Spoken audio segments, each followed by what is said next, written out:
আসসালামু আলাইকুম। একই জিনিস বারবার দেখার কারণ কি? একই কথা বারবার বলার কারণ কি? একই জিনিস বারবার আলোচনা করার কারণ কি? একই জিনিস বারবার শেখানোর কারণ কি?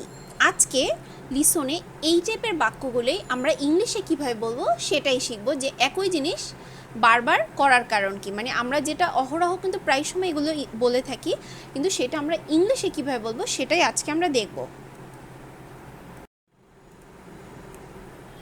একই জিনিস বারবার কারণ কি, এই টাইপের বাক্য যখন আমরা বলবো তখন আমরা এই স্ট্রাকচারটি বা এই সেন্টেন্সটির মাধ্যমেই আমরা বাকি সব সেন্টেন্স তৈরি করব। What is the reason for verb the same thing over and over again.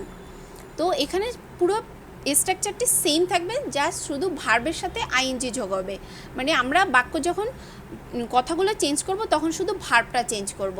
তো চলুন এইটার মাধ্যমে দেখে নেই উদাহরণগুলো। একই জিনিস বারবার দেখার কারণ কি? What is the reason for seeing the same thing over and over again. দেখুন সেম আছে, শুধু ভার্বের সাথে আইএনজি যোগ হয়েছে। সি ভার্ব, সেটার সাথে আইএনজি যোগ হলে সিং হয়।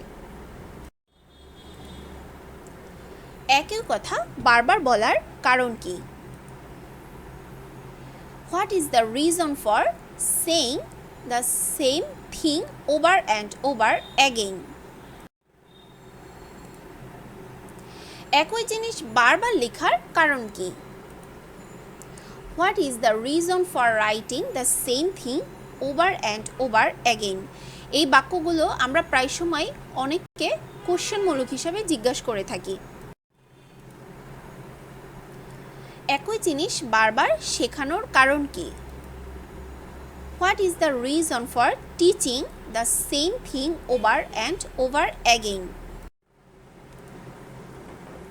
একই জিনিস বারবার আলোচনা করার কারণ কি? What is the reason for discussing the same thing over and over again. একই জিনিস বারবার জানার কারণ কি? What is the reason for knowing the same thing over and over again. একই জিনিস বারবার শোনার কারণ কি? এই বাক্যটি দিয়ে আপনারা কমেন্ট সেকশনে সেন্টেন্সটি তৈরি করে অবশ্যই কমেন্ট করে জানাবেন। আর হ্যাঁ, এই ধরনের বাক্য দিয়ে আপনারা আরও কিছু চাইলে আরও কিছু বাক্য তৈরি করে শিখুন, তাহলে এই ধরনের বাক্য আর ইংলিশে কখনো কথা বলতে আমাদের কোনো ধরনের প্রবলেম হবে না।